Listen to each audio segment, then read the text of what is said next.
Palabra y vida. Con el padre Manuel Horta desde Sevilla.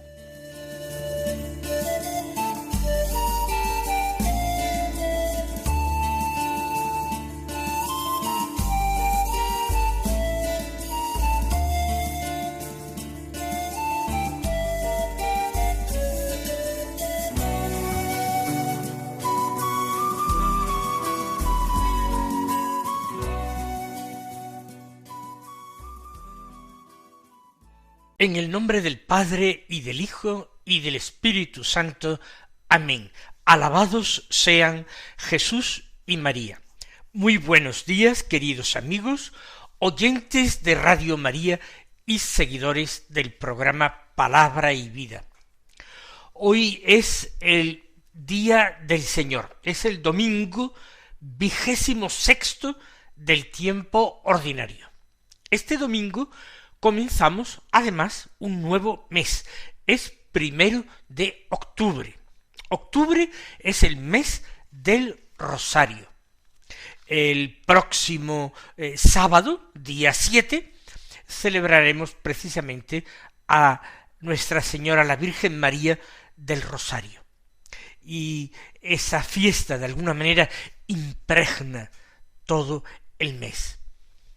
También hoy es la fiesta de una extraordinaria santa y doctora de la Iglesia, Santa Teresa del Niño Jesús, Teresa de Lisieux, Teresita, la pequeña Teresa, como se le ha llamado siempre. Está impedida la celebración de esta fiesta por su coincidencia este año con el domingo. Pero a pesar de no tener una gran obra escrita, sin embargo, la declaración sorprendente de doctora de la Iglesia, llegada en 1998 por parte del Papa San Juan Pablo II, vino a reconocer la influencia extraordinaria que en la espiritualidad de la Iglesia a partir del siglo XX había tenido Teresa del Niño Jesús. Su historia de un alma ha sido difundida extraordinariamente, y no solamente difundida y leída, sino acompañado a muchos cristianos en su itinerario espiritual. Ha renovado en la Iglesia ese camino espiritual evangélico, plenamente evangélico, de la infancia espiritual. Ese camino que ella llamó mi caminito, y que invitaba a una confianza, a un abandono total en un Dios que nos amaba tiernamente, que quería ser verdaderamente nuestro Padre.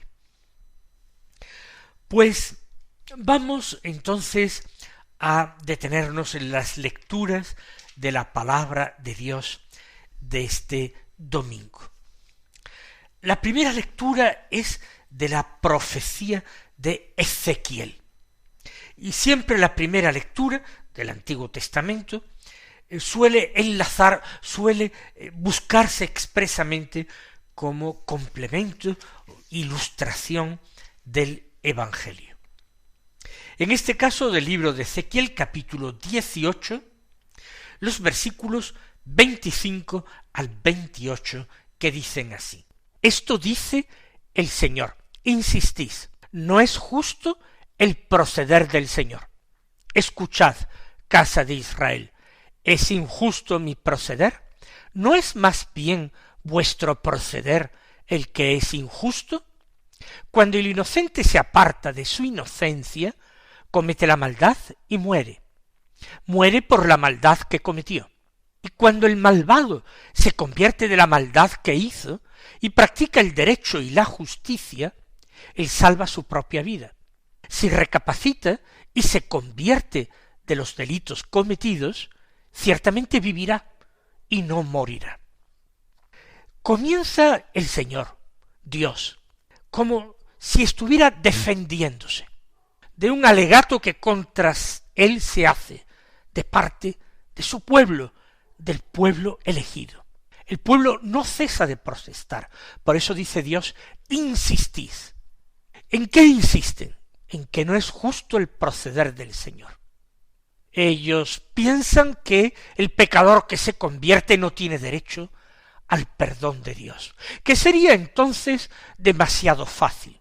Y olvida este pueblo, un pueblo que es con frecuencia apóstata y traicionero y desleal para con su Dios, un pueblo que acampado al pie del Sinaí ya se estaba construyendo el becerro de oro para darle culto. Este pueblo olvida que los seres humanos somos extraordinariamente complejos, incoherentes, difíciles de entender, que con mucha frecuencia cesamos en los buenos propósitos y del bien y de la virtud caemos en el mal y el pecado. Y por el contrario, si Dios nos ha creado con cuerpo y alma, es para que a diferencia de los ángeles, que en el momento de su creación algunos cayeron por el pecado, separándose de Dios y apartándose de Dios, que a diferencia de ellos nosotros tengamos oportunidad de arrepentirnos, de convertirnos a Él, de abandonar nuestra mala conducta y volver nuestra mirada hacia Él y enderezar los pasos, nuestros caminos hacia Él.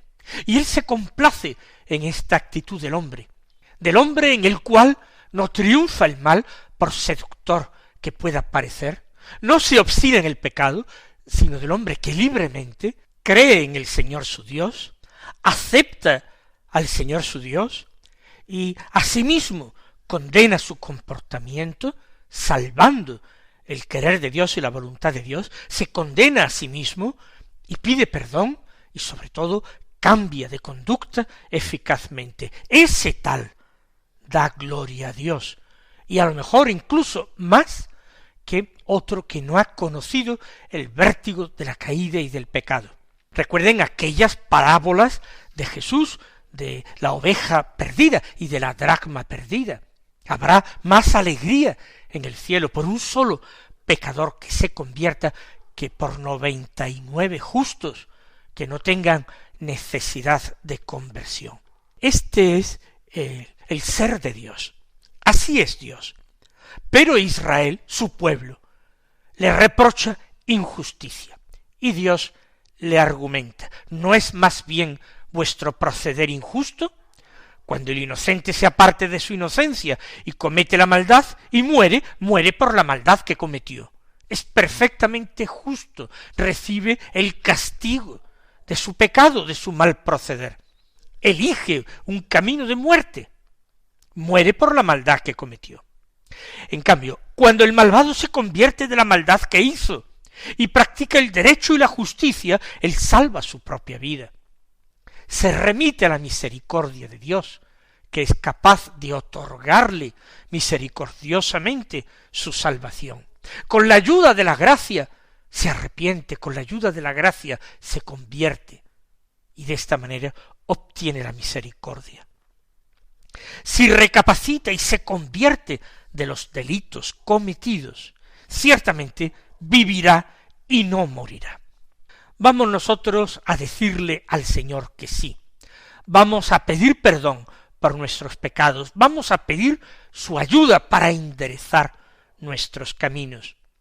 Y vamos a condenarnos a nosotros mismos en nuestra injusticia, en nuestra estupidez y en nuestro pecado. Vamos a salvar a Dios, que es justo, que es bueno, que es misericordioso.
El Evangelio de la Misa, como es lo más frecuente en este ciclo A de lecturas dominicales, es según San Mateo. Estamos en el ciclo A de lecturas dominicales.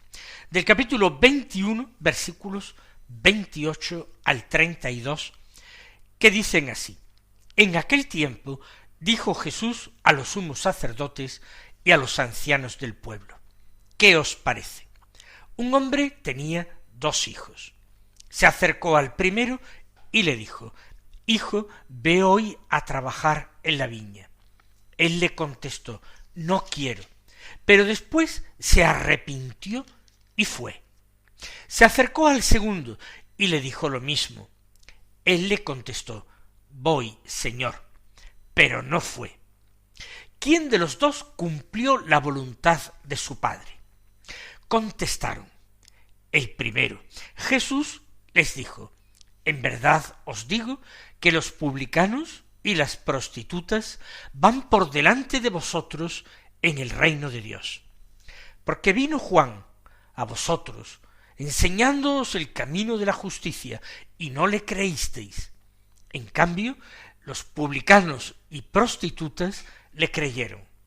Y aun después de ver esto, vosotros no os arrepentisteis ni le creísteis. Esta enseñanza que San Mateo pone en labios de Jesús tiene una lectura sencilla, una enseñanza que no es complicada de entender. Pero sí es cierto que puede ser aplicada para iluminar distintas circunstancias, distintos momentos de la historia de la salvación. Es importante ver a quién se imparte esta enseñanza. Dice el Evangelio que Jesús lo dijo a los sumos sacerdotes y a los ancianos del pueblo. Y lo dijo proponiendo una parábola o comparación para que ellos dictaminaran, para que ellos terminaran reconociendo lo incoherente, lo ilógico de sus vidas.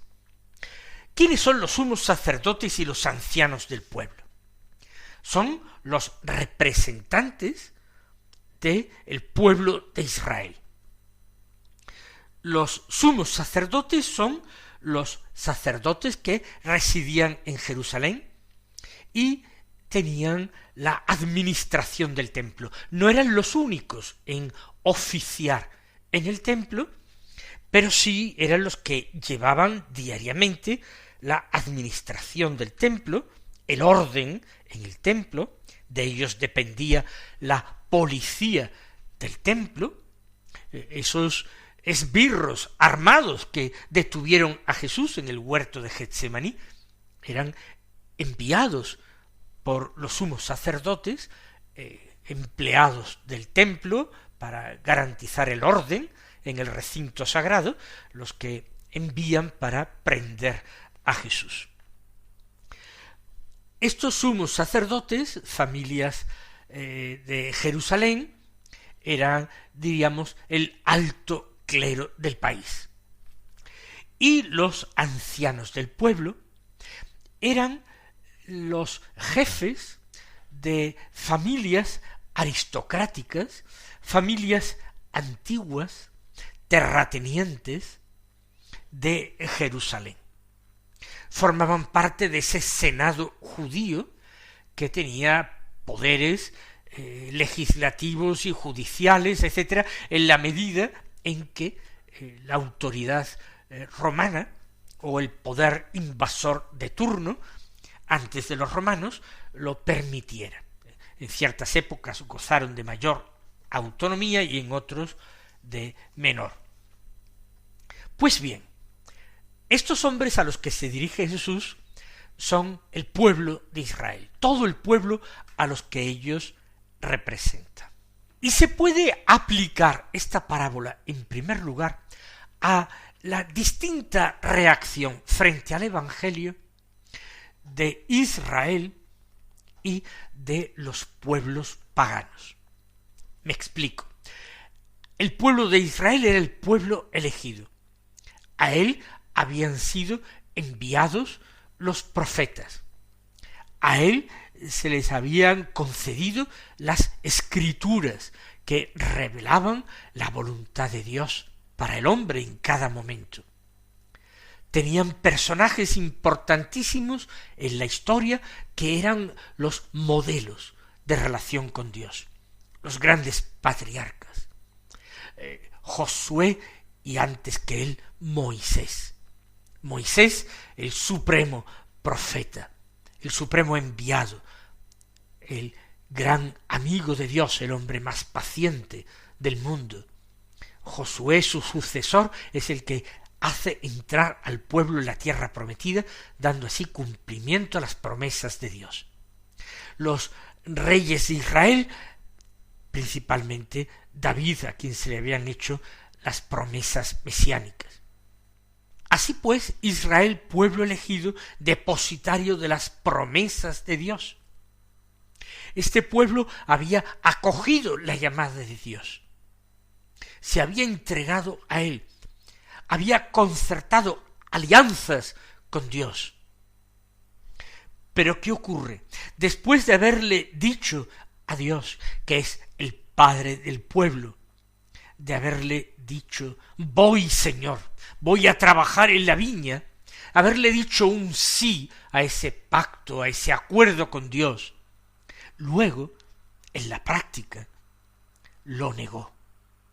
Dijo, voy Señor, pero no fue. Y así es exactamente. Llega ahora Jesús en la hora determinada por la providencia divina. Llega en la plenitud de los tiempos a llamar a los hombres a la salvación, y aquellos que habían dicho sí, ahora se niegan a seguirle. Por tanto, dirigida esta palabra a sumos sacerdotes y ancianos, está denunciando su incredulidad y el rechazo de la salvación que Jesús, Mesías, traía. En cambio, ese otro hijo había contestado, no quiero. Pero después, dice, se arrepintió y fue a la viña. Los pueblos paganos no habían aceptado al Dios verdadero. Se habían extraviado en los ídolos, en las prácticas supersticiosas. Habían adorado a astros del cielo o incluso animales de la tierra, y habían abandonado al Creador de unos y de otros. Pero cuando llegó la plenitud de los tiempos, cuando llegó Jesús, lo aceptaron. Recuerden esas grandes confesiones de fe que protagonizan en el Evangelio hombres o mujeres paganos. Por ejemplo, el centurión, que tenía un criado enfermo y cuya fe alabó Jesús. Señor, no soy digno de que entres en mi casa, pero basta con que tú lo digas de palabra y mi criado quedará sano. Jesús se admiró de la fe del centurión. O aquella otra mujer que era Sirofenicia y que también le dijo al Señor con una plena confianza que también los perritos comían de las migajas que caían de la mesa de sus amos y aceptaban que para ellos también habría salvación, porque Dios no dejaría de cuidarlos aun siendo ellos los últimos.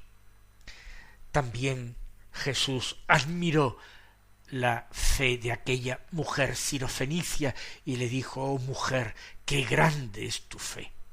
Esos son los que dijeron en un principio no quiero, pero luego finalmente se arrepintieron y fueron dócilmente. Esos cumplieron la voluntad del Padre. Y los mismos sumos sacerdotes y ancianos del pueblo lo reconocieron. Al reconocerlo, ellos emitieron una sentencia contra sí mismos, porque terminaron reconociendo que no estaban haciendo lo que Dios quería. Pero he dicho al principio que esta enseñanza tan sencilla tiene dos niveles de aplicación. Un nivel de aplicación es esto, iluminar lo que estaba pasando en tiempos de Jesús, la historia de Israel. Pero hay una aplicación personal, que es válida para todas las épocas, que nos interpela ahora profundamente. Y es que el Evangelio no son sólo ni principalmente palabras. Y la respuesta que hay que dar al Evangelio tampoco son sólo ni principalmente palabras. El Señor no nos llama a decir sí con los labios, sino nos llama a ponernos en marcha inmediatamente para vivir la buena noticia de la salvación. Nosotros recordamos a nuestra Madre, la Santísima Virgen María, que en el momento de la anunciación dio aquel sí generoso, espléndido a Dios. Aquí está la esclava del Señor, que se haga en mí según tu palabra. Pero no podemos olvidar que el sí de María, su hágase, no fue dado en un momento y de palabra allí, aquel día de la anunciación. Fue un hágase y un sí que realmente retumbó en la creación durante todos los días de su vida mortal. Por eso el evangelista inmediatamente después de narrar en el capítulo 1 del Evangelio, San Lucas, la anunciación, añade seguidamente, en aquellos días María se puso en camino hacia un pueblo en la montaña de Judá para visitar a su pariente Isabel. María emprende un camino de fe, un camino de entrega diaria y constante al Señor. María no se limita a decir voy, Señor, sino María marcha, María emprende ese camino. Y esa es la respuesta que el Señor está esperando de nosotros. El pecado es un accidente en nuestra vida, es algo que está ahí, que no puede nunca desanimarnos, porque la respuesta a Dios no es la que hemos dado en una caída concreta, sino que la respuesta a Dios se la damos cuando nos levantamos y continuamos animosamente nuestra marcha, nuestro camino de fe, que es camino de acogida de la voluntad de Dios. Mis queridos hermanos, el Señor os colme de sus bendiciones en este domingo y hasta mañana si Dios quiere.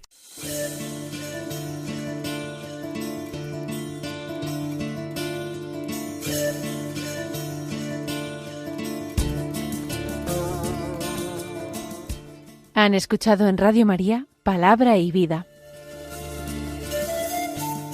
un programa que dirige el Padre Manuel Horta.